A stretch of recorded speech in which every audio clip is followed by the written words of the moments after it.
When a man who builds rockets and runs billion-dollar companies decides to stop everything, cancel every meeting, board every private jet, and fly through the night to a small mountain town he has never heard of, you know something is different. This is not a business story. This is not a story about Tesla or SpaceX or anything with a logo on it. This is a story about a woman named Celeste. A woman with dark curly hair and brown eyes too big for her face. A woman who once sat alone in a coffee shop writing fast in a yellow notebook. So fast her hand could barely keep up, while her coffee went cold beside her. A woman Elon Musk walked up to one morning in 2003, sat down next to without being invited, and asked, "What are you writing?" She looked up at him and said, "Do you always sit next to strangers without asking?" He said, "Yes, it saves time." She laughed, the real kind, the kind that escapes before you can stop it. And that was how it started. For 2 years, they were everything to each other. She was the only person on Earth who could look at him, really look at him, and see past all the ideas and the plans and the forward motion, all the way down to the thing underneath. The fear. The deep and very human fear that he would run out of time before he fixed everything he came here to fix. She saw it. She never looked away from it. She just held his hand and stayed. But then the rockets started failing. The company started bleeding money.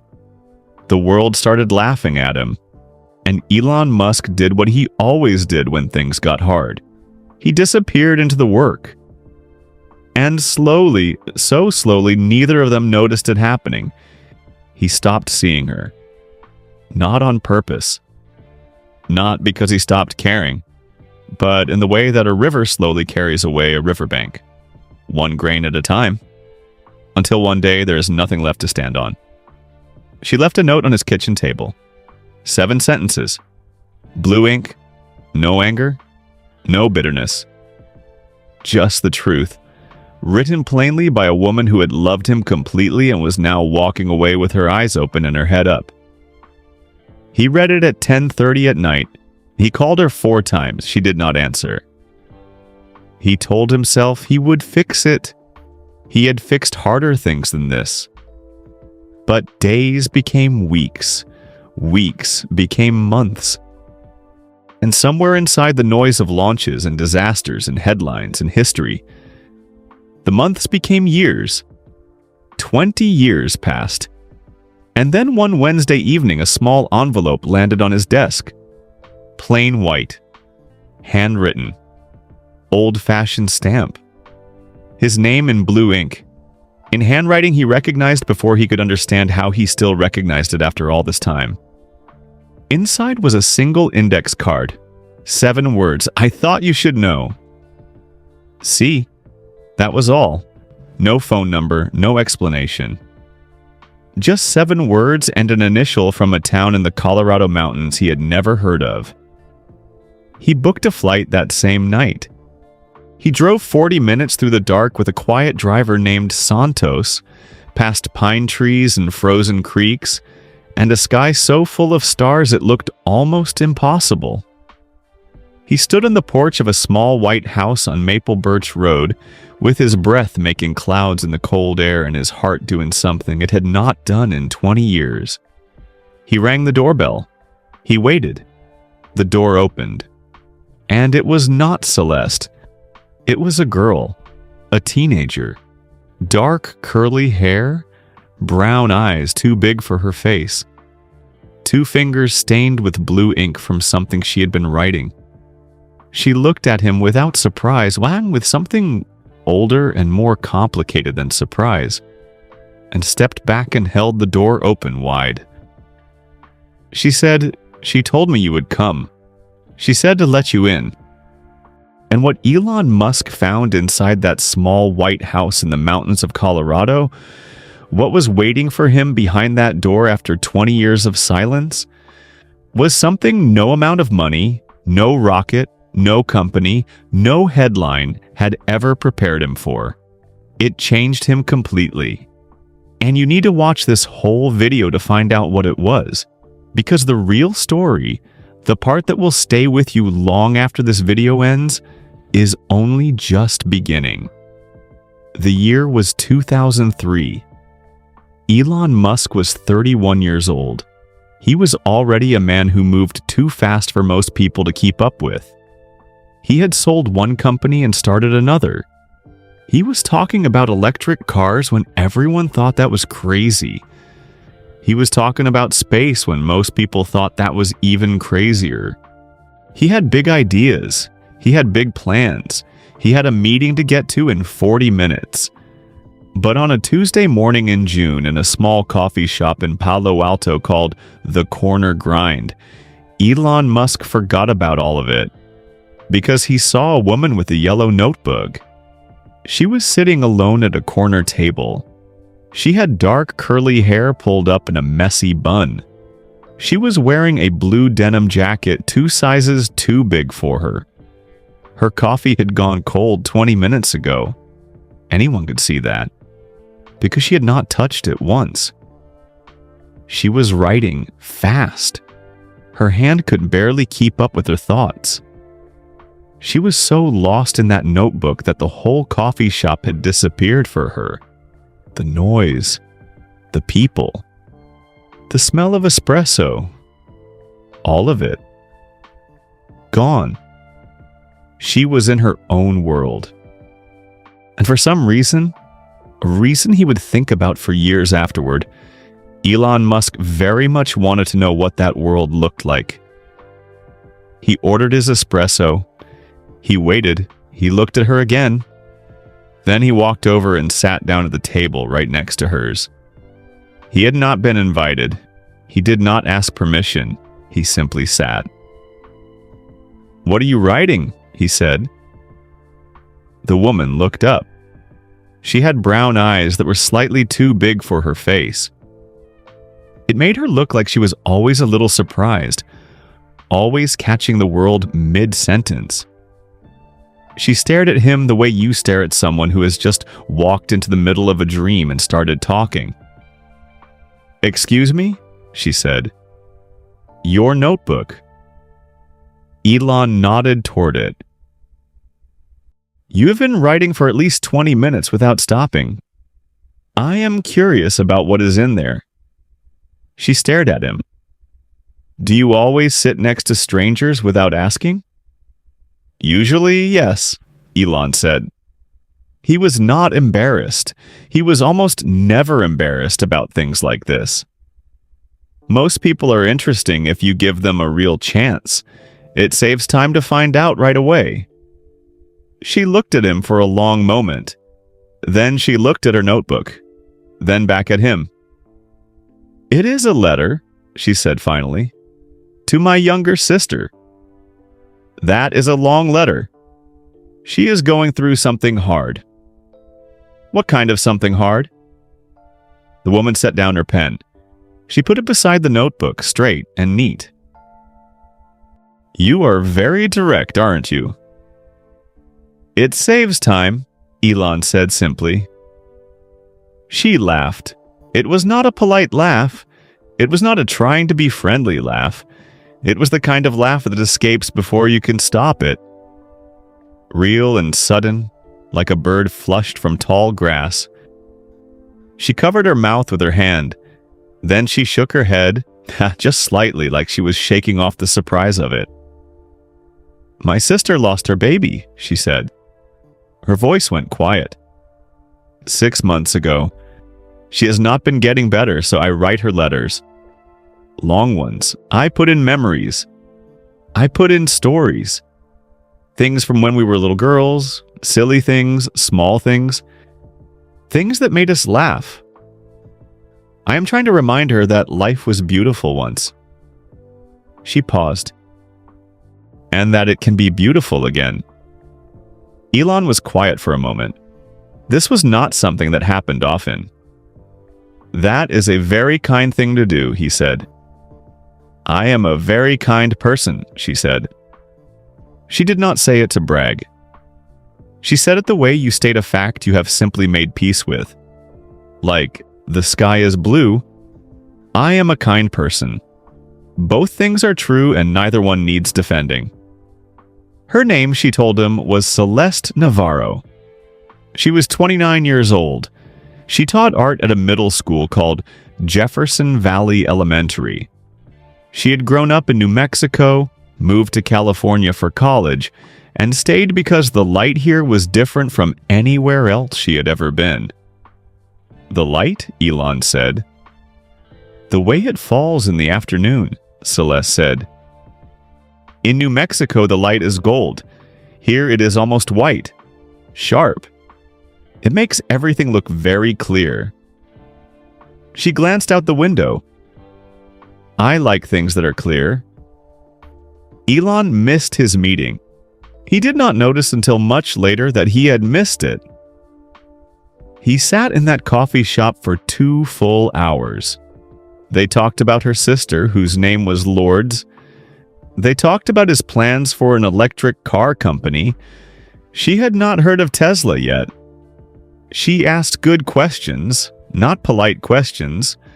Real ones, the kind that made him stop and think, rather than just recite answers he already had prepared. She challenged him twice. Once about whether people would actually pay more for a car, just because it did not use gas. Once about whether he had actually talked to regular people, not investors, not engineers, but regular people, about what they wanted. Both times he paused. Both times he thought about it carefully. Both times he said, "That is a fair point." She raised her eyebrows slightly at that, like she had not expected him to admit it. Like most people did not admit it. He liked that she noticed. When the 2 hours were up and the coffee shop was filling with the lunch crowd, they both stood at the same time. He asked for her number. She looked at him for just a moment, thinking about it, deciding. And then she picked up her pen and took his hand and wrote 7 digits directly onto his palm. Blue ink, neat numbers, she let go. I will call you, he said. You probably will not, she said. She was not bitter about it. She was just being honest. People like you always say they will. Then something more important comes along. People like me, he repeated. What kind of person is that? The kind, Celeste said, picking up her yellow notebook and tucking it under her arm. That is always running towards something they cannot quite see yet. Something just over the horizon. Something that keeps moving every time you get close. She said it simply, without meanness, without judgment. She said it like she had already understood something about him that he had not yet understood about himself. He called her that same evening, 7:14 p.m. She picked up on the second ring. You called, she said. I told you I would, he said. A brief pause. You did, she said. Their first real date was 3 days later. Dinner at a Thai restaurant she chose. A small place off University Avenue with mismatched chairs and paper lanterns and a menu written on a chalkboard. She ordered for both of them without asking first. She had already figured out what he would like from the way he talked about things. Efficiently, specifically, without a lot of decoration. She was right. He ate everything on his plate and asked for more.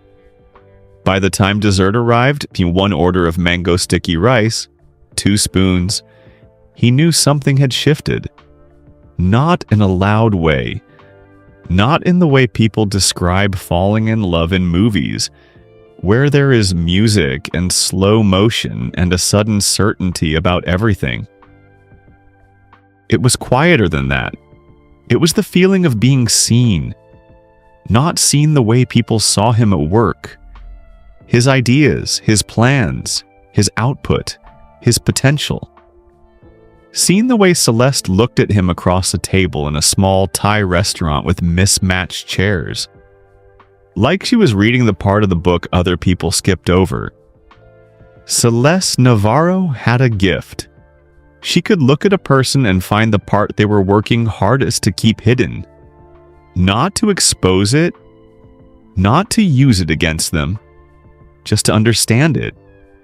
The way a doctor looks at an X-ray. Carefully, without flinching. With Elon, what she found underneath all the ideas and the plans and the forward motion was something she recognized immediately. Fear. Not the ordinary kind.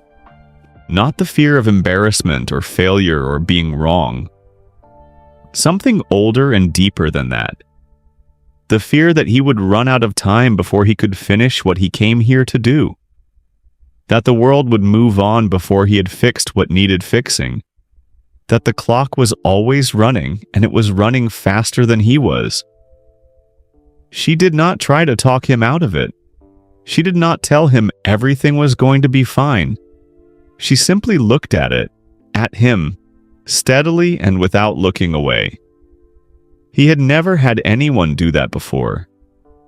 On the walk back to his car after dinner, she said, "You know you are allowed to slow down sometimes. The future will still be there. It is not going anywhere without you." He stopped walking. He looked at her. "No one has ever said that to me," he said. "You have been around the wrong people," she said simply. And she kept walking. He stood on the sidewalk for a moment, watching her go, and felt something he did not have a name for yet. He would spend the next 2 years learning what to call it. By autumn of 2003, they were together, properly together. She did not move her things into his house. She kept her own apartment across town, her own routines, her own life. But she was in his world every single day in some way. A text, a call, a visit, a yellow notebook left in the corner of his desk with a single page of notes inside. Ideas he had talked through out loud, organized by her into something cleaner and sharper than anything he would have written himself. She believed in him completely. She told him the truth completely. Both things. Always. At the same time. He had never met anyone who could do both at once. The next 2 years were the best years. That is what Elon would think later. Much, much later, when things had gone wrong in every direction, and he was sitting alone in a big, empty house with too many rooms. He would close his eyes and go back to 2004 and 2005 and think, "Those were the years I was actually happy. Not performing happy. Not working toward happy. Just living inside it, without even knowing that is what it was." Celeste taught art at Jefferson Valley Elementary 5 days a week. She had 30 kids in each class, and she knew every single one of them by name. Not just their first names. She knew which ones came to school without breakfast, which ones had a hard time at home, which ones sat in the back corner because they believed, truly believed, that there was nothing interesting inside them worth putting on paper. Those were her favorites, the quiet ones, the ones the world had not noticed yet. She would sit beside them and not say a word for a long time. She would just look at their blank page with them.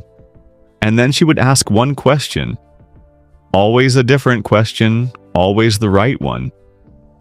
And something would crack open. Every time. She was extraordinary at this. She did not talk about it much. She did not need anyone to tell her she was good at it. She simply went to work every morning and came home every afternoon and sat with the knowledge that she had pulled something real out of the world that would not have existed otherwise. Elon loved this about her. Not because it impressed him, though it did, but because it was so completely different from how he moved through the world. He built things loud. He announced them. He argued for them. He pushed and pressed and drove and insisted. Celeste built things quietly, and what she built lasted. On weekends, the rare weekends when he was not in a crisis of some kind, they drove up the California coast. She brought her sketchbook. He brought a heavy book on physics or fuel systems or orbital mechanics. They would find a place near the water and sit side by side and do their own separate things, completely at ease. No talking required, no performing. Just two people close together, doing what they loved, in no hurry at all. He had never had that with anyone before. That specific kind of quiet. Celeste had a best friend named Petra Okonkwo. Petra was tall and loud and worked the night shift as an emergency room nurse in Oakland. She had strong opinions about almost everything, and she was almost always right, which made her very difficult to argue with. She did not trust Elon, not at first, not for a long time. Men like him always leave, Petra told Celeste. She said it plainly the way she said most things. Not to be cruel, but because she believed soft words were for soft problems, and this was not a soft problem. They love you right up until the next big thing. And for him there is always a next big thing. He is not like that, Celeste said. All men say they are not like that, Petra said. Right until they are. Celeste did not argue. She just smiled.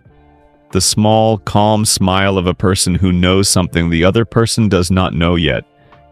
Because Celeste had already made a decision. A quiet, private one. Deep inside herself that she had not told Petra, had not told her sister Lourdes, had not told anyone. Not even Elon. A decision about her own heart. It would only make sense much later.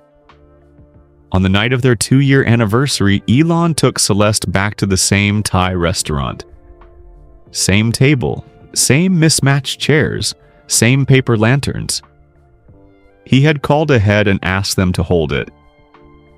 The owners remembered Celeste, everyone remembered Celeste, and said yes without hesitating. After dessert, 1 mango sticky rice, 2 spoons, exactly like the first time, Elon reached across the table and held both her hands. "I need to tell you something honest," he said. She waited. "I am going to be very hard to be with," he said. "I have always known this about myself. The companies are growing, things are moving fast, there will be stretches where I disappear completely. Into the work, into a crisis, into my own head. Weeks at a time, maybe longer. I will miss things. I will cancel plans. I will forget important dates. I will make you feel invisible sometimes, even though that is the last thing I want." He looked at her steadily. "I am telling you this because I want you to choose this with your eyes open. Not to trick you into a life with me. You deserve to know exactly what you are getting." Celeste was quiet for a long time. Long enough for the waiter to come by and leave again without anyone ordering anything.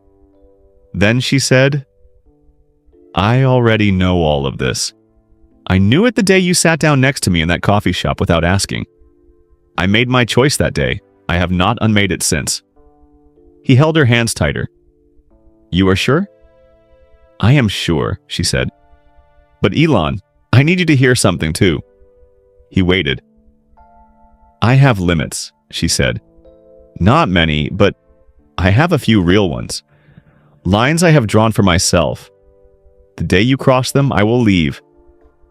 Not because I stopped loving you, but because I love myself too. And I think you actually respect that more than any promise I could make." He looked at her for a moment. "I do," he said. "Good," she said simply. And that was all. No drama, no big speech, no music playing softly in the background. Just two people at a small table, holding hands, telling each other the truth. What neither of them knew, sitting in that warm restaurant, looking at each other over the ruins of a shared dessert, was that the lines she was talking about were only 2 years away from being tested, and that the test would not come all at once. It would come slowly, quietly, the way the most important things always do. It did not happen all at once. That is the thing no one tells you about losing something you love. It does not break apart the way a glass breaks. Suddenly, loudly, with sharp pieces you can see and count and sweep up off the floor. It erodes. The way a river slowly carries away the bank. One grain at a time, one day at a time, so quietly you cannot hear it happening. Until one morning you step to the edge and there's nothing left to stand on. In early 2006, SpaceX had its first launch attempt. The rocket was called Falcon 1. It lifted off the pad. It climbed into the sky. 40 seconds later, it tumbled and exploded over the ocean. Elon watched it happen on a screen in a control room, filled with engineers and technicians who had given years of their lives to that rocket. The room went completely silent. Some people covered their mouths. A few quietly wept. Elon stood very still. His face did not move. Then he turned to the room. "We move forward," he said. Calm, steady, like a man who had already decided that this moment would not be the last one. He left the control room. He got on a plane. He flew back to California. But something had cracked inside him. Something small and deep, the kind of crack you cannot see from the outside, but that changes the structure of everything. He poured himself back into work. Not just long hours, but he had always worked long hours. This was something beyond hours. This was the kind of total disappearance that happens when a person decides that the mission is the only thing that matters. SpaceX was being called a joke by serious people. Tesla was burning through money faster than it was making it. Newspapers were writing that he would be bankrupt within a year. He needed to prove them wrong, more than he needed sleep, more than he needed food, more than he needed most things. Celeste watched this happen. She watched the man she loved slowly become a version of himself that had no room left for softness. She would come to his house and find him at his desk at 2 a.m, surrounded by engineering papers, his coffee cold beside him, his eyes red from screens and no sleep. He would not have eaten since noon. She would sit beside him without being asked. She would bring tea. She would not say, "Come to bed." She knew he would not come, but she stayed. She was there. For a while. Then the visits got shorter. Not because Celeste stopped caring. She never stopped caring. The visits got shorter because he stopped noticing how long she stayed. And once you stop noticing someone is in the room, once they become furniture instead of a person, something very important has already ended, even if no one has said so yet. She told herself it was temporary, a hard season. It would pass and he would surface again, blinking, back into their life together like a man coming up from deep water. She had promised to stay with her eyes open. She kept that promise. But then something happened she had not planned for. She got sick. It started as tiredness that would not lift. Not the ordinary kind, not the tiredness of long days and not enough sleep. A deeper kind. Bone deep. The kind that is still there in the morning even after a full night of rest. Then came the headaches. Then dizziness. Sudden and without warning. The kind that sent her reaching for walls and door frames just to stay upright. She went to one doctor, then another. then a specialist who had an office on the 4th floor of a building downtown, and a very careful way of speaking, the way doctors speak when they are about to say something that will change a person's life.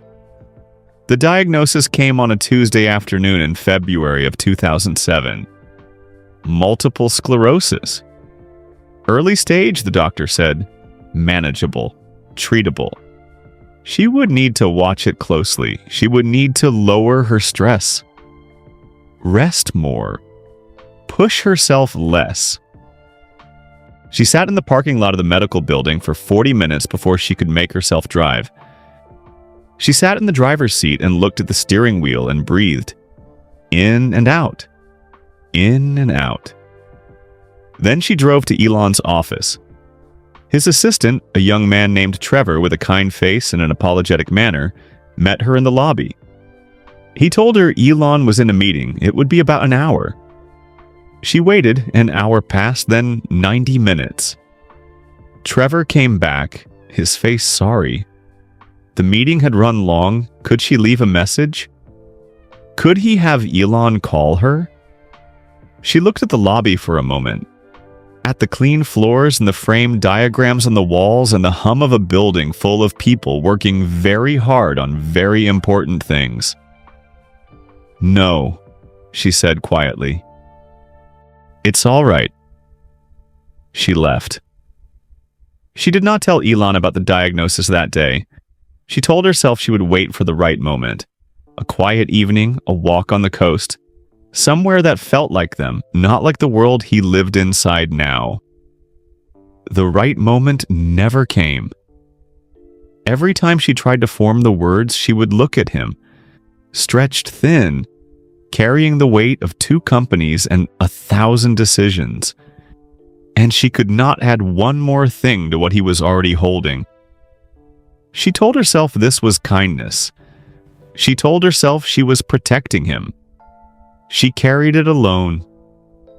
Petra knew within a week. She always knew. She had the kind of eyes that saw past whatever face you were showing the world. Tell him, Petra said. Not gently. Petra was never gentle about important things. Tell him today. I will, Celeste said, when the time is right. There is no right time, Petra said. There is only now. Now is always the right time for the truth. But Celeste shook her head. He is drowning, Petra. I cannot drop more water on him. Petra looked at her for a long time.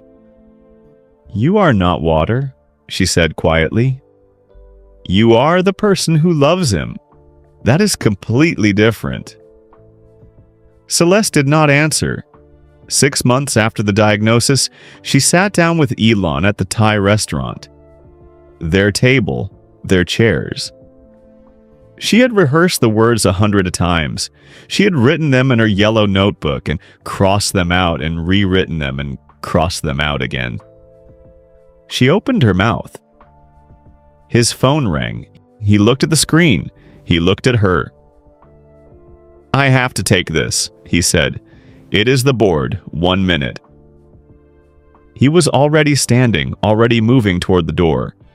1 minute. He was gone for 30 minutes.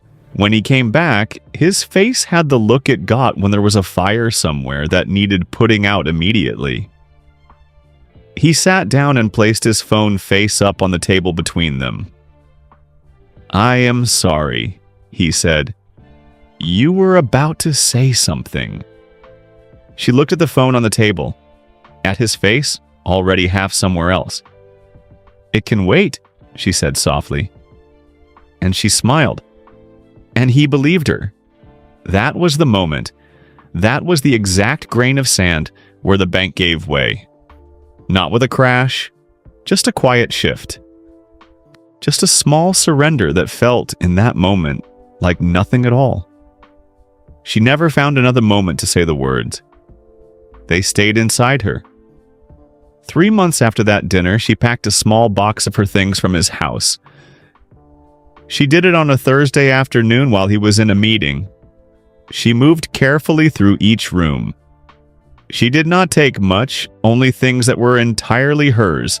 Things he would not miss or even notice were gone. She left a note on the kitchen table. She wrote it in blue ink in her handwriting on a plain sheet of paper. It said, "I love you, I always will, but you cannot love what you cannot see. And you stopped seeing me a long time ago. I do not blame you. I know who you are and I chose you anyway, but I need to go somewhere I can be seen. Take care of yourself, Elon. Build your rockets. Change the world. I hope it becomes everything you need it to be." C. He read it at 10:30 that evening when he came home. He read it twice. He called her phone 4 times. She did not answer. He told himself she needed space. He would give her a few days and then he would fix it. He had fixed harder things than this, he was certain of that. But days became weeks. Weeks became months. And somewhere inside the machinery of launches and board meetings and press conferences and breakthroughs and disasters, the months became years. He never fixed it. 20 years is a long time. It is long enough to watch a small company become a legend. Long enough to send rockets into orbit that people once laughed at. Long enough to put electric cars in the driveways of millions of families who used to say electric cars would never work. It is long enough to be called a genius, and a fraud, and a visionary, and a villain. Sometimes all 4 in the same week. 20 years is long enough to forget the exact sound of a person's laugh. And then remember it again, suddenly completely. At 3 in the morning while lying in a dark and quiet room, the way a song comes back to you out of nowhere, and you realize you never actually forgot a single word. Elon Musk had done all of these things. He had built SpaceX into something that once seemed impossible. He had taken Tesla from a punchline to a revolution. He had bought a social media company and turned the whole world into a loud and endless argument about it. He had moved forward, always forward, the way he had always moved, fast and certain and without looking back. Except for the one thing he could not stop looking back at. He had tried to give it different names over the years. He called it failure sometimes when he was being hard on himself. He called it loneliness on the nights when the house was too quiet. He called it regret on the mornings when he woke up early and lay still in the dark before the day started, and the quiet had nowhere to hide. But none of those words fit exactly. The real word, the precise and honest word, was Celeste. He had not searched for her, not deliberately. He was not the kind of man who searched backward. But the mind does its own work underneath the life you are living on the surface. It keeps files you never asked it to keep. And in the quiet spaces between meetings and launches and decisions, she was always there. A woman in a coffee shop, curly dark hair, brown eyes too big for her face, blue ink on his palm, the way she said, "You have been around the wrong people." He knew from a few people who had known them both. Old friends from the early California days, people who remembered the corner grind and the Thai restaurant and the coast on weekends, that Celeste had moved. Sometime around 2012, she had left Palo Alto. No one knew exactly where she went. She had simply stepped out of the connected world the way you step out of a loud party. Quietly, deliberately, closing the door softly behind her so as not to make a scene.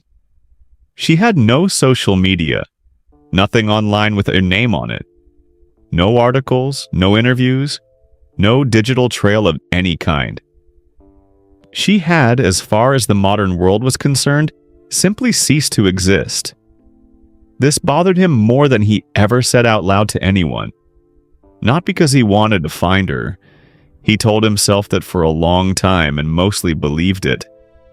but because a person who was so completely alive, so entirely and specifically present in the world, should not be able to disappear without leaving a single mark.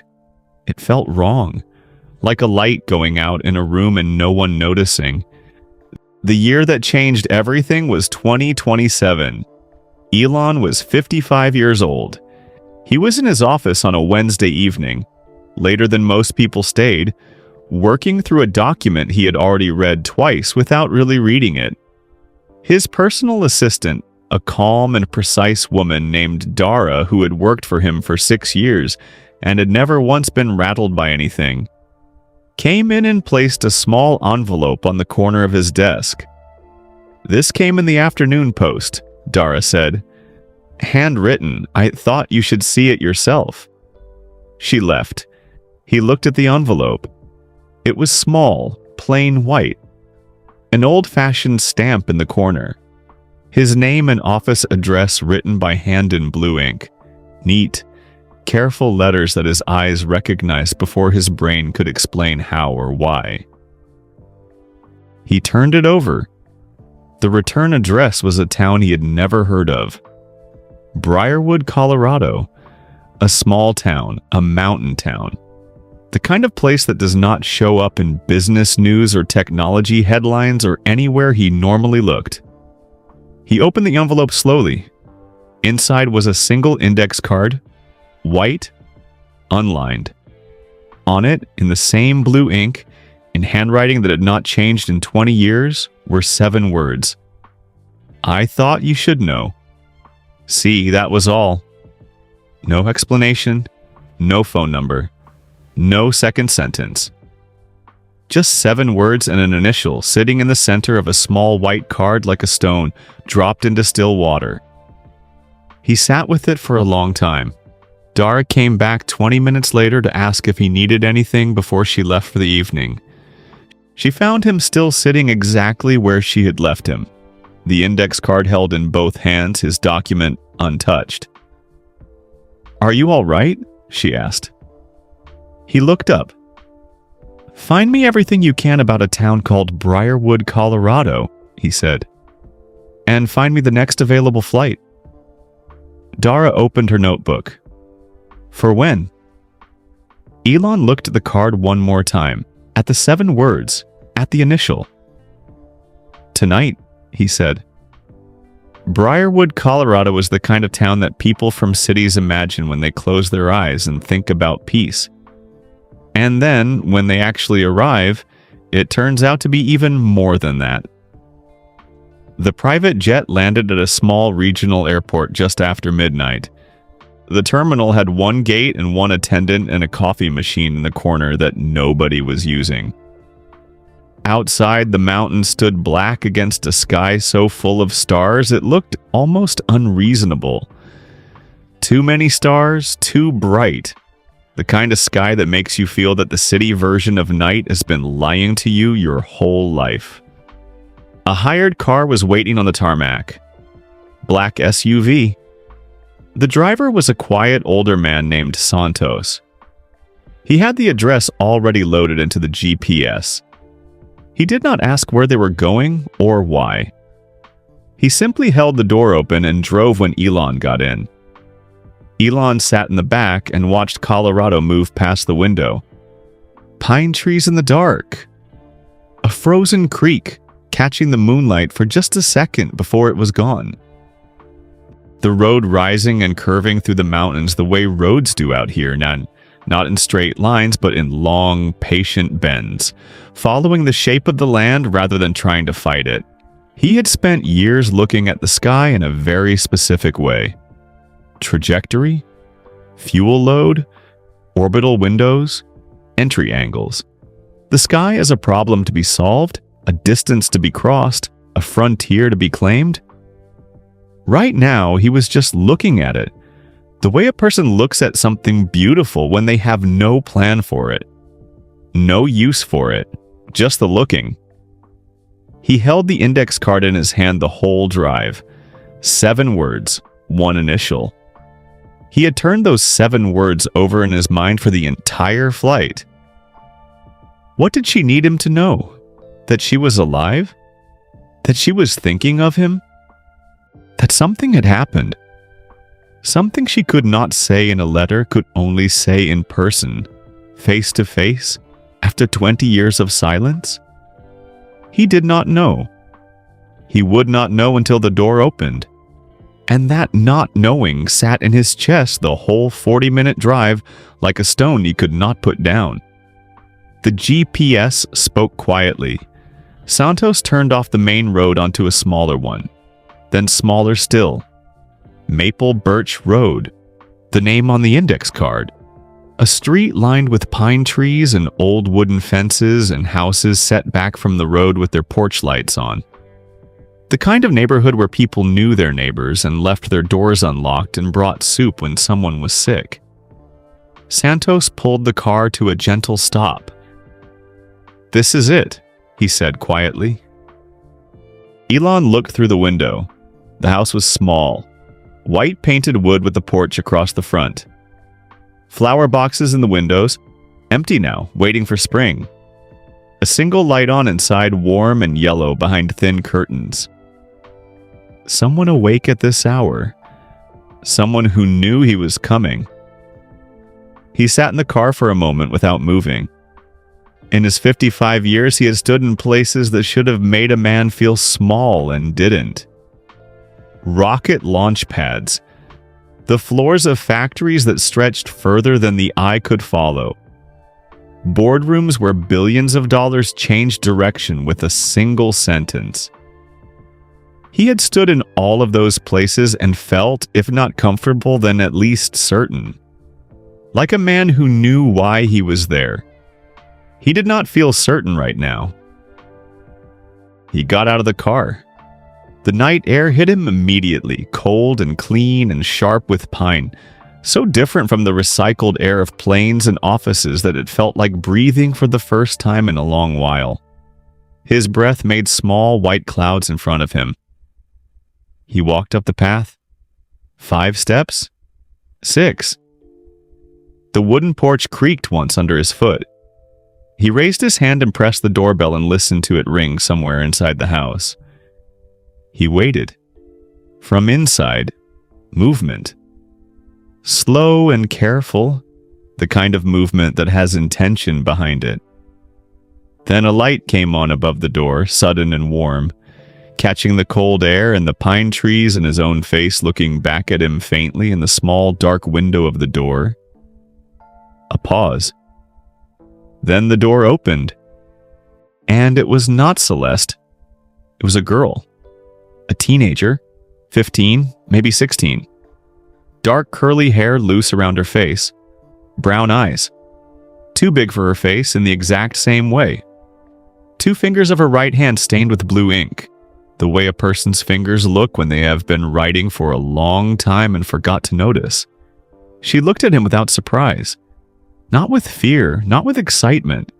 With something older and more complicated than either of those things. The look of someone who has been expecting a moment for a very long time and has not yet decided how they feel now that it is finally here. Neither of them spoke for a long moment. Then the girl stepped back and held the door open wide. "She said you would come," she said quietly. Her voice was steady, certain, like someone who has rehearsed staying calm, and it has actually worked. "She said to let you in." The inside of the house was small and warm and completely, entirely Celeste. That was the first thing Elon felt as he stepped through the door. Before he could look properly at anything, before he could name a single object in the room. He felt her. The way a place holds the shape of the person who has lived in it long enough and loved it enough. Like warmth left behind in a chair. The girl, who had still not told him her name, closed the door softly behind him and stood a little to the side. Watching, quiet. Giving him a moment to take in the room the way you give a person a moment when they have just walked into something that is going to matter. The walls were covered in art.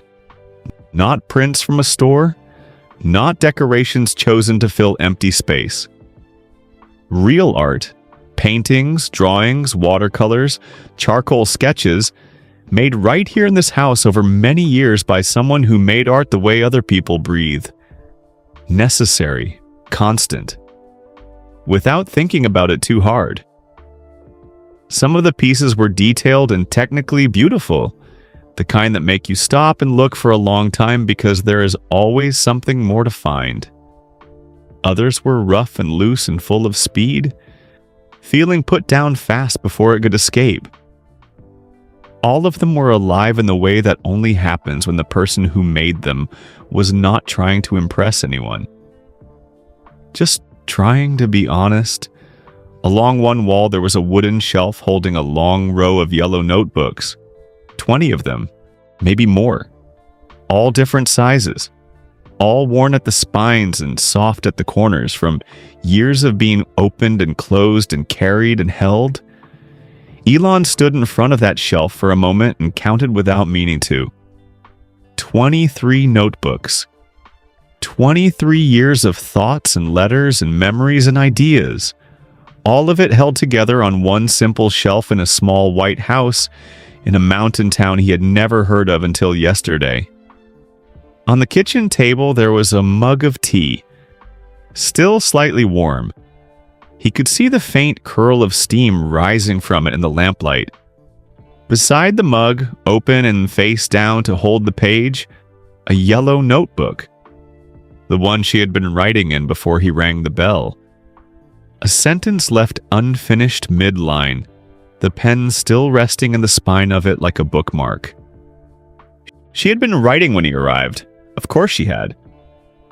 "What is your name?" he asked. His voice came out quieter than he expected. The girl looked at him steadily. "Nova," she said. "That is a beautiful name." "My mom named me after the light stars make when they are dying," Nova said. She said it simply, the way you say a thing you have known your whole life and made peace with long ago. She said dying things can still be the brightest thing in the sky. Elon had no answer for that. He just nodded once, slowly. "Where is she?" he asked. Nova turned and walked down the hallway without hurrying. He followed. She stopped at a door at the end of the hall and knocked twice. Soft, even knocks, the kind that have a rhythm worn into them from long use. A routine. A signal between two people who know each other very well. "He is here," Nova said through the door. A pause. Not a long one. Then a voice came from the other side. Quieter than he remembered it. Slower than he remembered it. But so completely and specifically itself that his chest tightened before he was ready for it. "Send him in," Celeste said. Nova stepped back. She looked at him one more time. The same measuring look she had given him in the doorway. The look of someone deciding something important. Then she moved aside. He turned the handle and walked in. The room was lit by a single lamp beside the bed. Its light was warm and low and reached just far enough to make the room feel held rather than exposed. Bookshelves lined every wall from floor to ceiling. Not arranged for display, but packed the way books get packed when reading them is not a hobby, but a necessity. A window on the far wall looked out into the backyard where a pine tree stood enormous and still in the dark, its branches barely moving. And in the bed, propped against a stack of pillows, wrapped in a blue quilt she had clearly had for many years, holding a yellow notebook loosely in her lap, was Celeste Navarro. She was 52 years old. Her curly hair had gone half silver. The lines on her face were the lines of a person who had laughed a great deal and cried a great deal and was at peace with both of those things equally. She was thinner than she should have been. Her hands rested lightly on the notebook, careful in their stillness. But her eyes. Her eyes were exactly the same. Brown. Too big for her face. Completely, entirely present. Looking at him the way she had always looked at him. Like he was a thing worth understanding properly, and she had all the time in the world to do it. She looked at him standing in the doorway and she smiled. It was the same smile. 20 years, and it had not moved even slightly. It was still the smile that escaped before she could stop it. Still the one that made her look like she was catching herself being happier than she intended. "You look tired," she said. He laughed. He could not help it. After everything, after the flight and the drive and the cold air in the porch, and the girl in the doorway and 20 years of silence, the first thing she said to him was that he looked tired. "You look..." He stopped. He had been going to say something true, but saying it out loud would push it from the category of things he could manage into the category of things he could not. So he stopped. He swallowed. He looked at the room instead, at the books and the lamp and the pine tree outside the window. She was sick. He could see that. Not the way she had been sick in 2007. Early stage, manageable, the doctor said. This was different. The IV stand beside the bed. The careful stillness of her body. The way she held herself like someone who has learned to spend energy wisely because there is not an unlimited supply of it anymore. "Come and sit down," she said gently. "You are standing there like I am a ghost." "I am sorry," he said. He was not sure exactly what he was apologizing for. Everything felt like the right answer. He crossed the room and sat in the wooden chair beside her bed. Someone had placed that chair there deliberately. The right height, the right angle. Close enough to be near, but not so close as to crowd. Someone had thought carefully about a visitor sitting in that chair before the visitor ever arrived. He understood then that she had known he was coming long before she sent the card. She had prepared this room for him. She had put that chair there for him. She had been waiting in her own quiet way for a long time. "Why did you wait this long to send it?" he asked. His voice was steady. "Barely." Celeste looked at him with the careful patience of someone who has thought about a question for years and finally has the right person in the room to answer it. "Because I had things to finish first," she said.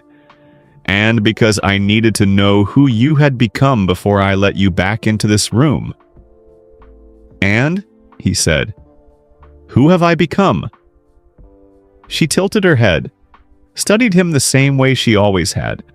Slow and thorough, like reading something she wanted to understand completely before forming an opinion. "Someone," she said, "who has finally started to look like he might be ready to slow down." He looked at her. At the lamplight on her silver hair, at the yellow notebook in her lap, at her hands resting on the quilt. "Celeste," he said, "tell me everything, all of it, please." She opened the notebook, and she did. She told him about the MS first, not quickly. Not the way people rush through hard things to get them over with. Slowly and clearly, the way Celeste did everything that mattered. She had written it all in the notebook so the words would come out right. So she would not lose the thread in the middle, so nothing important would get left out.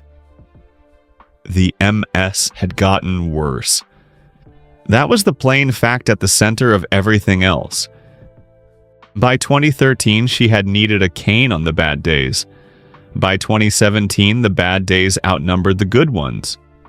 By 2019, there was a wheelchair in the hallway for the days when her legs simply would not cooperate. She had moved to Briarwood in 2014 because the mountain air helped her breathing, and because Briarwood had the kind of community she had always believed in, but never quite found in the city. People who knocked on doors with soup. People who shoveled each other's driveways without being asked. People who showed up not because it was impressive to show up, but because it was simply what you did. She had built a life here, a real one, a good one. Last year, the disease had moved into a new stage, her spine. The doctors had been honest with her. She asked them to be, and they respected that. And what they told her was not a surprise exactly, more like a confirmation of something her body had already been quietly telling her for months. She would not have much more time. She said this the way she said everything true. Plainly, without performance, without asking him to react in any particular way. She just set it down in the space between them like an object on a table and let him look at it. He sat very still. He had not moved since she started talking. He was not managing his face. He was not organizing what he felt into something useful. He was just sitting in the chair beside her bed with his hands open in his lap and letting all of it land exactly where it landed. "The reason I sent you the card," Celeste said, "is Nova." He looked up. She held his eyes. Calm, steady, no hesitation. She had waited 20 years for this conversation, and she was not going to rush it now. "Nova is 15, she said. She was born in December of 2011. The room was very quiet. He did the math. It was not complicated math. It was the simplest kind, the kind your mind does before you ask it to, before you even know you are doing it. And when the answer came, it sat inside his chest like something that had always been there, waiting to be discovered. Like a room in a house you have lived in for years and somehow never opened. He said nothing for a long time. Celeste did not fill the silence. She never filled silences that needed to be felt. She just waited, the yellow notebook open in her lap, her hands resting still on either side of it. "Why didn't you tell me?" he finally said. His voice was different now, not sharp, not angry, or at least not the loud kind of angry. The quiet kind which is harder to name and harder to put down. The voice of a person who has just found a door that was always locked and is only now being shown the key. "I found out 2 months after I left," Celeste said.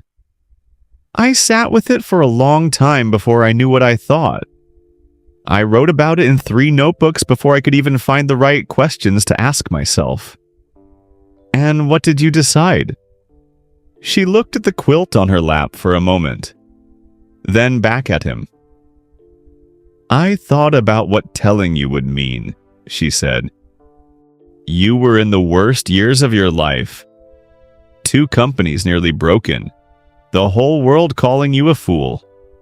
I had already left because I was disappearing inside the force of you. Not because you wanted that, but because it was simply what happened around you. And I had the diagnosis. I knew my road ahead had limits and hard days and doctors and rooms like this one." She paused. "I did not want Nova to grow up watching her father choose his mission over her. And I knew you, Elon. I knew you would try. You would try harder than most men ever try at anything. And you would still not be able to be what she needed. Because you cannot help being what you are." He looked at her steadily. "That was not your decision to make alone." "I know," she said. She said it without guilt but without dismissal. She said it the way you admit a true thing. Fully, cleanly, without shrinking from it. "I know it was not only mine to make. I made it anyway.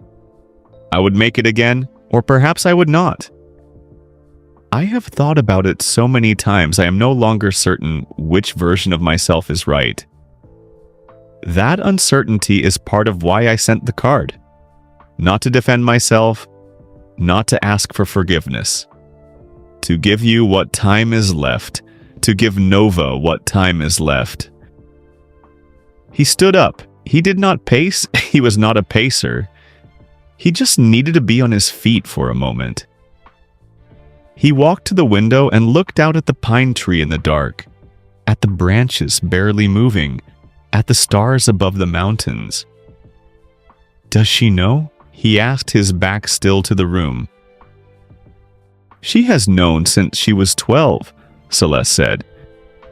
I told her the truth as clearly as I could, that her father was a man I loved very much, that he did not know about her, that he was a man entirely owned by his own purpose. Not a bad person, not an absent one by choice, but a person whose life moved at a speed that made ordinary things hard to hold on to. He turned from the window. How did she take it? Celeste smiled, and in the smile was every ounce of pride she had ever felt for her daughter, which was a very large amount. She got completely still, Celeste said, for about 30 seconds. Then she asked 4 questions. Specific ones. Logical ones. Then she went to her room and did not come out for 2 hours. She paused. When she came out, she was carrying a list. Things she wanted to know about you. Not about Tesla, not about SpaceX, not about any of it. What kind of things? Celeste looked at him softly. Does he laugh easily? What was he afraid of when he was young? Does he like to be outside, or does he live mostly inside his own head? Does he know how to be quiet? Elon stood very still. She sounds exactly like you, he said quietly. She is exactly like me, Celeste said. In most ways, except for the parts where she is exactly like you. The stillness. The way she locks onto a problem and will not let go until it gives her an answer. The way she looks at the sky. He came back to the chair and sat down. I need to ask you something, he said. Ask. Is there anything more that can be done? Different treatment. Specialist. I can get anyone like anywhere in the world. I can arrange... Stop. She said it gently, not sharply, just firmly. The voice of someone who has already had this conversation inside her own mind more times than she can count and has arrived at the far side of it. I have had good doctors, she said. I have had good treatment. I have had 20 years of a life I built on my own terms in a place I love, with a daughter who is the finest thing I have ever made. She looked at him without wavering. I am not leaving this world in defeat, Elon. I am leaving it having done exactly what I came here to do. He looked at her for a long moment. And what did you come here to do? He asked. She reached into the yellow notebook and drew out an envelope. His name was written on the front in blue ink. She held it out to him across the small space between the chair and the bed. Read this after, she said. After you have spent real time with Nova. After you have actually met her, not the idea of her, but her, then read it. He took the envelope. It was light. He held it like it was not. I have one thing I need from you, Celeste said. Anything, he said, without pause, without condition. Do not let her disappear inside your shadow, she said. Whatever you do for her, love her, support her, be proud of her, show up for her. Just make sure she stays herself. She is already someone, Elon, a real someone. Do not make her into someone smaller, reaching for your attention. I won't, he said. He meant it more completely than he had ever meant anything. I know, she said, and she closed her eyes for just a moment, not in sadness, but in the way of someone who has carried something heavy for a very long time and has finally at last been able to set it down. He reached out and took her hand. She let him hold it. And they sat like that, in the warm and quiet room, in the lamplight, with the pine tree outside the window and the stars above the mountains. For a long time. Neither of them speaking, neither of them needing to. He stayed for a week. He had not planned to.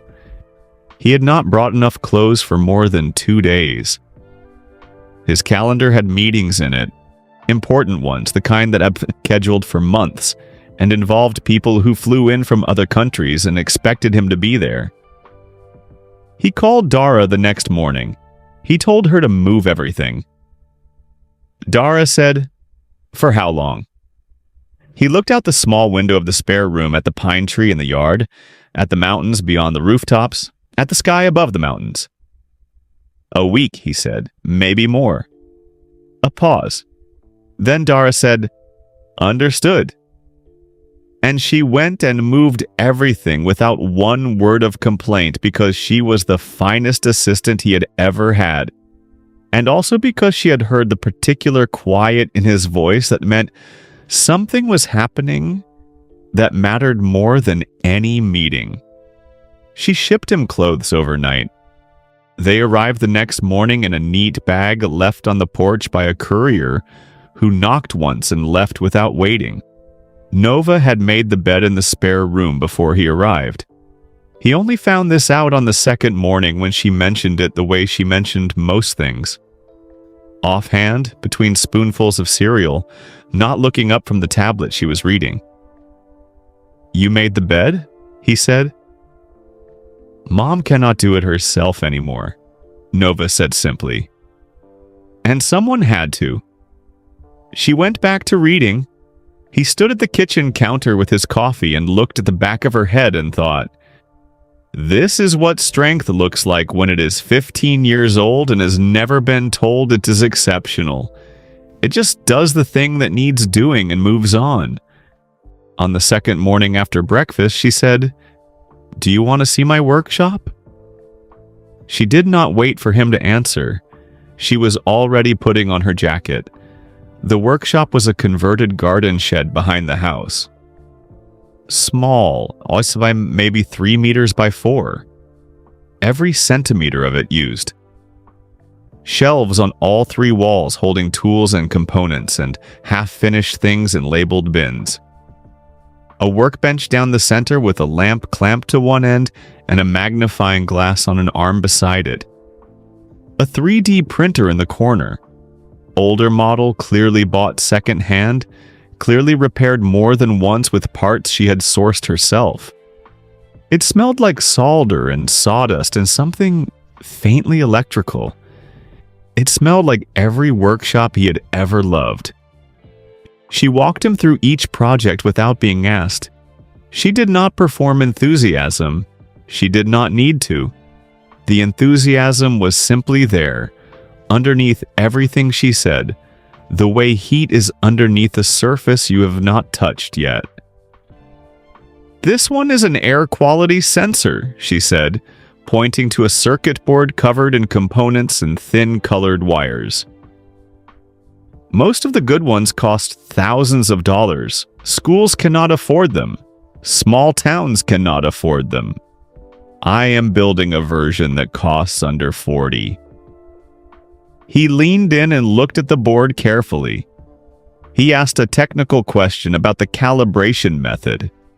A real question, not a polite one.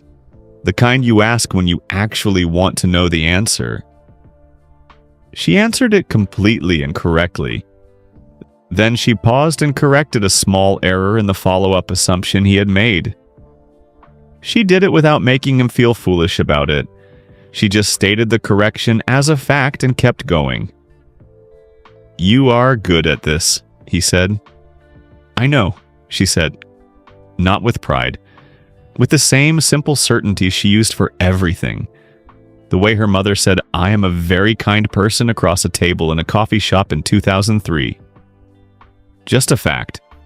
known and accepted and not in need of anyone's approval. What else? He asked. She spent the next 40 minutes walking him through 4 more projects. A water filtration concept for communities where the water quality was poor and the budget for fixing it was nearly nothing. A low-cost prosthetic hand, not finished yet, still in the prototype stage, the fingers not moving the way she wanted them to move.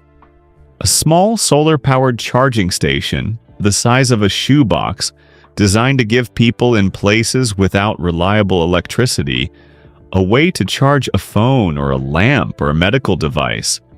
Each project was the same, a real problem, an elegant approach, a solution designed around cost because she understood that a solution only a wealthy person can afford is not really a solution at all. He asked questions the whole time, not to test her, because he could not stop himself. Each answer she gave opened a new question in his mind the way answers do, when you are talking to someone who is actually thinking and not just reciting. By the end of the 40 minutes, she was looking at him differently than she had at the start. Not as the large and complicated presence from the news and the television, as a person. A specific person with a specific way of moving through a problem that she recognized from somewhere she could not quite name. You think about things the same way I do, she said. Yes, he said. She looked at him for a moment. Mom said you were afraid of running out of time. I was, he said. I still am. Some days. Are you afraid right now? He looked around the workshop, at the sensor board and the prosthetic fingers and the solar charging station and the 3D printer she had repaired herself. At her, standing in her big jacket with blue ink still on 2 fingers from something she had been writing before breakfast. No, he said. And it was the most honest thing he had said in a very long time. Right now, I feel like I am exactly where I am supposed to be. Nova nodded once, satisfied, and went back to her circuit board. In the evenings, they ate dinner together. Elon and Nova and Celeste, who came to the table slowly and carefully, but came every time because she was not the kind of person who stayed in bed when there was food to share and conversation to be part of. The first dinner was quiet. More looking than talking, like 3 people learning the shape of a table they had never sat at together before. The second was less quiet. By the third, Nova was arguing with him. It started over something he had said about rocket fuel efficiency, a comment he had made almost to himself, not expecting anyone at the table to have an opinion on it. Nova put down her fork and said, "That approach is inefficient." He looked at her. Is it? Yes. She reached past the bread basket and pulled a paper napkin toward her. She borrowed his pen without asking. She wrote 3 lines of calculations on the napkin and pushed it across the table. Check those. He checked them. Celeste watched this from the other end of the table. She was holding her water glass in both hands. Her face had the expression of a person watching something they have waited a long time to see. Not surprise exactly. More like recognition. Like watching a thing become what it was always going to be. She might be right, Elon said slowly, still looking at the napkin. I am right, Nova said. She picked her fork back up. Check it again if you need to. He checked it again. She was right. He told her so. She did not celebrate. She did not gloat or smile or make anything of it. She just nodded once, the same single nod she used for most things that turned out the way she expected, and went back to eating her dinner as if being correct was simply the natural outcome of thinking carefully and therefore not particularly worth getting excited about. He thought, she is the most like me of anyone I have ever met. And then, she is the most like Celeste of anyone I have ever met. And both things were completely true at the same time, and they fit together without any contradiction at all, the way two things can when they come from the same place, even if they arrived by completely different roads. On the fifth evening, Nova knocked on his bedroom door. He was at the small desk by the window reading. He said, "Come in." She came in and sat on the edge of the bed and looked at her hands for a moment the way she did when she was deciding how to say something she had been thinking about for a while. "Are you going to stay?" she said. "After, when she is gone and I am on my own. Are you going to be around?" He did not think about it. He did not weigh it or calculate it or consider the complications. "Yes," he said, "if you want me to be.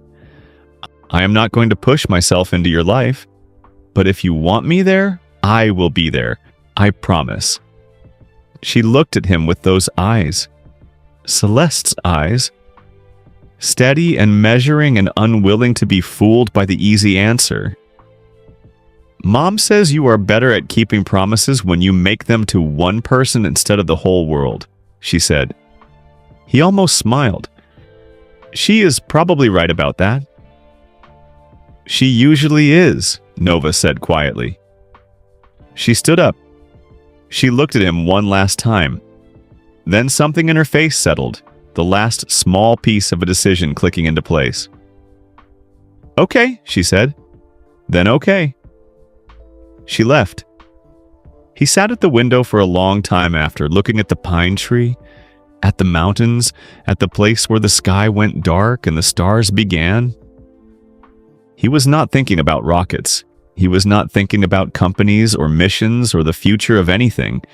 He was just sitting there, present, fully and completely here. It was the best he had felt in 20 years. On the sixth evening, he read the letter. Celeste was asleep. Her breathing was slow and even, the kind of sleep that comes from genuine exhaustion rather than peace. The sleep of a body working very hard just to keep going. The lamp beside her bed was still on. It threw a low, warm circle of light across the quilt and the bookshelf and the wooden chair where he sat. He had been carrying the envelope in his jacket pocket since she handed it to him 2 days before.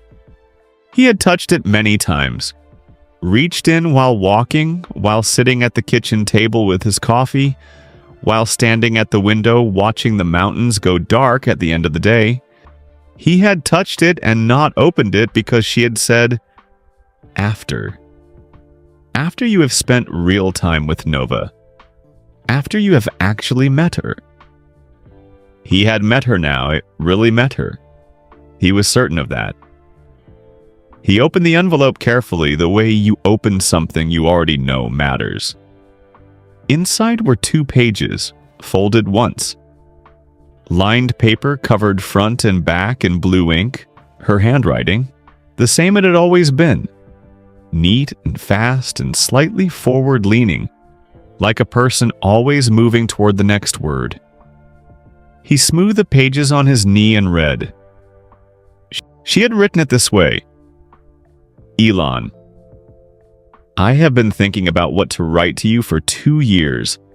I filled 3 notebooks with versions I threw away. So what you are holding is just the truth. Written plainly, without going back to fix it. I loved you. I want to say that first because it is the most important thing, and I do not want anything else in this letter to make you wonder about it. I loved you fully and clearly and with my eyes completely open. I have not regretted that love for a single day. Not the day I left. Not the day I found out about Nova and chose not to call you. Not on the hardest days when the regret of other things was very loud. Love like what I had for you does not become a mistake just because it ends. It becomes part of the shape of you. It stays. I made a choice that was not mine alone to make. I know that. I chose for you and for Nova, and I convinced myself it was protection when in truth some part of it was fear. I was afraid that if I called you, you would come back to me out of duty. And I could not survive being your duty. I needed to be your choice. I think you understand that. I think it is one of the few things about me you always understood without being told. I am not asking you to forgive me. I am asking you to understand me. Those are different things, and I have always believed you knew the difference. Here is what I most need you to know. Nova is the best thing I have ever done. She is extraordinary in ways that have nothing to do with either of us, and in ways that have everything to do with both of us. She is kind. She is relentless. She is quietly, almost secretly funny in a way that catches you off guard and makes you laugh before you saw it coming. She is capable of things that I do not think she has yet fully understood about herself. And sometimes, on the nights when the worry gets loud, she goes to her shed and works until the worry gets quiet. You will recognize that. I expect it will be one of the first things you recognize. She needs you to be her father, not her patron, not her investor, not her most impressive connection, her father. The difference matters more than I can say in one letter. Fathers show up on ordinary days, not only the big ones. Fathers sit in sheds and ask real questions. Fathers get things wrong and say so and try again the next day. Fathers make the other person feel like the most important thing in the room. Not because it is useful, but because it is simply true. I think you can do this. I know that might sound like I am overestimating you. But I have thought about it more carefully than I have thought about almost anything, and I believe it.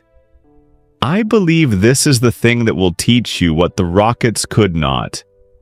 That being present matters more than being remembered. That showing up on a Tuesday for no particular reason is worth more than showing up on the day everything is on fire. Build her a good future if you want to, but mostly be there while she builds her own. One more thing. There is a yellow notebook on the shelf in the living room. The oldest one, the one with tape on the spine. Do not read it tonight. Read it after you have gone home and the week has settled and you are sitting somewhere quiet. It is the first one. The one I started the day you sat down next to me in that coffee shop without being invited. I kept it because I always believed you would eventually be sitting in that chair. I wanted you to have a record of who you were before you became who you became. A reminder that the man who interrupted a stranger and asked what she was writing, that man is still in there. He just needs someone to keep reminding him to come out. I loved you. I am glad you came. See? He read it twice. Then he folded it carefully along the same lines. It had been folded before and put it back in the envelope and held it in both hands against his chest. He looked up at the ceiling. He stayed that way for a long time. He did not cry. He came very close. Close enough that his jaw tightened and his breath changed, and he had to keep very still and breathe carefully in and out until the feeling moved from the place where it would overflow into the place where it would simply stay. He thought about all the things he had built, the companies, the rockets, the machines, the things that had his name on them and would exist in the world long after he was gone. He thought about Nova in her shed, repairing a second-hand 3D printer, writing calculations on a paper napkin, making a bed for a man she had never met because someone had to. He thought, I have been building monuments. She is building things that help people. There was a lesson in that. He was still working out exactly what it was, but he knew it was there, solid and true, waiting for him to find the right words for it. He looked at Celeste sleeping, at the silver in her hair, at the yellow notebook still resting in her lap where her hands had let go of it in sleep, at the woman who had understood him completely, carried everything alone, built a whole life and a whole person without him. And still, after all of it, thought he was worth sending a card to. "Thank you," he said quietly. Too quiet to wake her. Just for himself. Just to say it out loud at least once. On the morning of the 7th day, Celeste asked Nova to leave them alone for a little while. Nova kissed her mother on the forehead, unhurried, like breathing, like something done 1,000 times before, and grabbed her jacket from the hook by the door and said she would be at Petra's. She said it to the room, not specifically to either of them, and then she was gone. The front door closed with a soft and final click. Petra Okonkwo had moved to Briarwood 3 years after Celeste did. She had handed in her notice at the Oakland hospital, packed up her apartment in 2 days and driven to Colorado without much explanation to anyone. When people asked why, she said, "Because my person is there." That was all. That was enough. Elon sat in the wooden chair. The morning light came through the window at a low angle, crossing the bed and the quilt, and the row of yellow notebooks on the shelf in long, pale lines. Celeste was sitting up today. A better day, she had said when he looked in after breakfast. More energy. Her eyes were clear and her hands were steady, and she looked in this light more like the woman from the corner grind than she had since he arrived. "I need to tell you the last thing," she said. He looked at her. "There is more?" "There is always more," she said, the ghost of a smile at the corner of her mouth. "But this is the most important part, and I need you to be very still and hear it properly." He folded his hands in his lap. He was still. She reached beside the bed and lifted something he had not noticed there before because he had not thought to look. A yellow notebook. The oldest one, he could see that immediately. More worn than all the others on the shelf. The cover soft and slightly faded. The spine repaired with tape that had itself started to yellow with age. She held it in both hands with the particular careful tenderness of someone holding a thing they have held 10,000 times before. "This is the first one," she said. "I started it the day we met. The day you sat down next to me without being invited." He looked at it without speaking. "I wrote in it every day for 2 years," she said. "Everything, the things you said, the ideas you were working out loud, the way your face changed when a problem suddenly got clearer, the things you were afraid of. All of it went in here." She paused. "And when I left, when I was gone and alone with all of it, I kept writing about Nova before she was born, about what I hoped for her, about what I was afraid would happen and what I was afraid would not." He waited. "There is a long section in the middle," she continued, "that is nothing but ideas.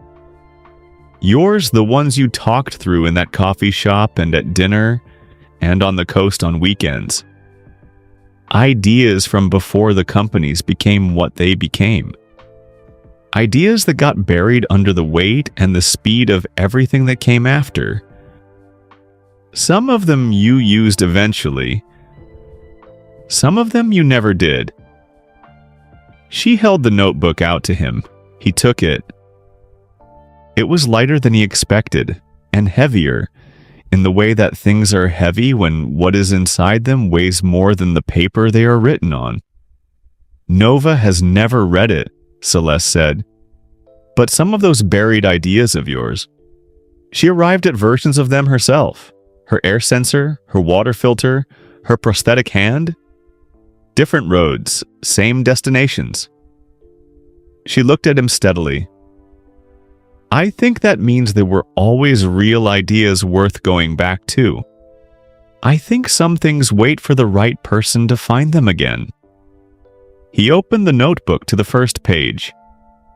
The ink had not faded, blue and clear and immediate, as if written recently and not 24 years ago. She had written on that first day words he read now for the very first time. A man sat down next to me today without asking.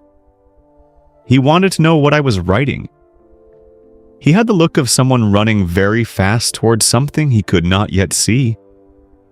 He listened when I talked about Lords. Really listened, not waiting for his turn, but actually taking it in. I do not know what he is building, but whatever it is, I think it might matter. I think he might matter. I suppose I will see. He read it once. Then he read it again. Then he closed the notebook carefully and sat with it in his hands and said nothing for a long time. Long enough for the morning light to move slightly across the floor. Long enough for a bird outside to begin and finish a small and complete song. You kept it, he said finally. All this time. I always knew you would come, she said simply. I wanted you to have something to take home. Proof that the man who sat down next to a stranger in a coffee shop was real. That he existed. That he is still in there underneath everything that came after. He looked at her. She looked back. Neither of them looked away. I need to tell you something, he said, that I have never told anyone. Tell me. After you left, for years afterward, I ran a particular thought in my head over and over.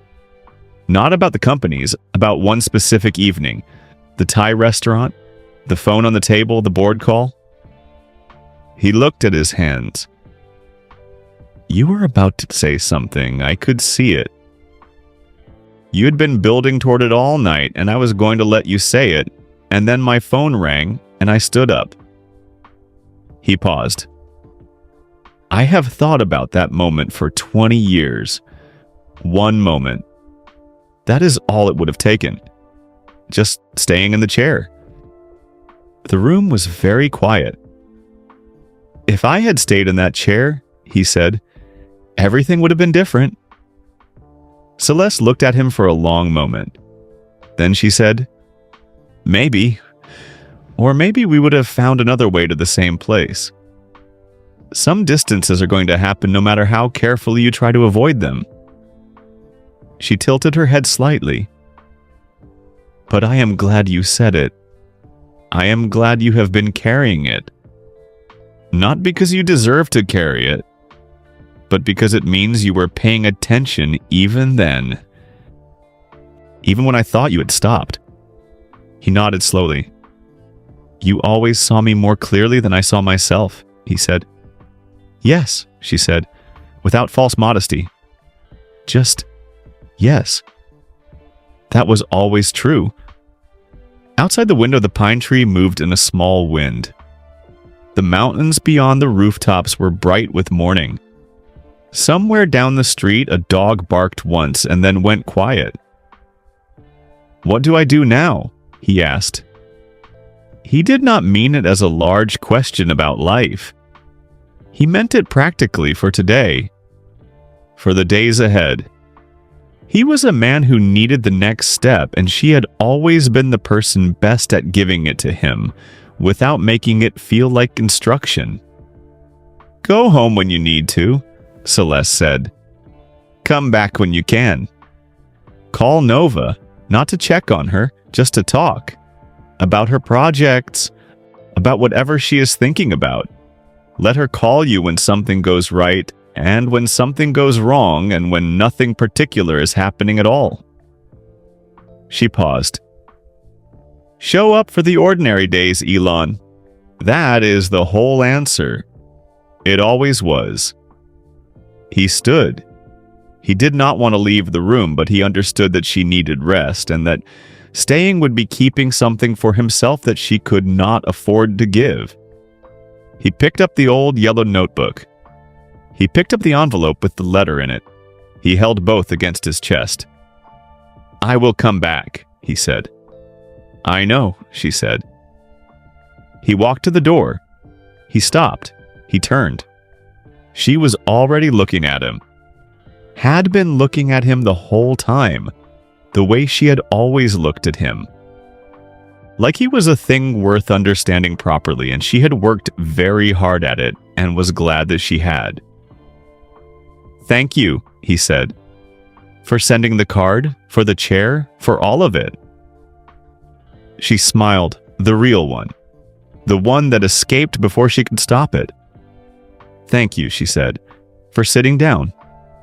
He left. The air quality sensor that Nova Navarro had built in her shed in Briarwood, Colorado, was now in production. Not through one of Elon's companies. Nova had been very clear about that from the beginning. Clear in the direct, no-argument way she was clear about most things. She wanted it built through a non-profit. Lean and honest and built for cost, not for profit. Something that could get the devices into small towns and rural schools and communities that had never been able to afford the good ones. She had chosen the name herself. It was called Celeste Air. The launch event was small and deliberately so. A community center in Denver, folding chairs, a borrowed microphone, a hand-painted banner on the wall behind the small stage. Nova stood at the front of the room without notes and talked about what the sensor did and how it worked and where it was going and how much it cost. She answered every question in the room with the same patient precision she brought to everything. She did not perform. She just told the truth clearly, which was always enough. Elon sat in the third row next to Petra Okonkwo, who had stopped referring to him as a problem sometime around the 8-month mark, and now called him the reformed spaceman, which he had decided to accept as a compliment. When it was over, Nova found him in the crowd. She looked at him the way she always looked at him now, with the ease of someone who has gotten used to a presence that was once uncertain, and is now simply part of the landscape. "Well," she said. "I have 11 questions," he said. "Of course you do," she said. And she smiled. The real one. The one that escaped before she could stop it. The one he recognized from a coffee shop in 2003 on a woman writing in a yellow notebook. They went to dinner. Elon and Nova and Petra. A Thai restaurant Nova had chosen. Small, mismatched chairs. A chalkboard menu. Nova ordered for all three of them without asking. She was right about everything. Halfway through the meal, Petra went to find the restroom, and for a moment it was just the two of them across the table, in the warm light, in the quiet. "I miss her," Nova said softly. "I know," he said. "Me too." A pause. Nova picked up her water glass. She held it up just slightly, not quite a toast. Something smaller and more private than a toast. He raised his. "To showing up," Nova said. "To showing up," he said. They drank. Outside the restaurant, the sky was enormous and full of stars. Real ones. The kind you can only see when you are far enough from the noise of everything. And somewhere up there, quiet and steady and doing its small, faithful work, a satellite blinked past in the dark. Going forward, as things do. And now you know the whole story?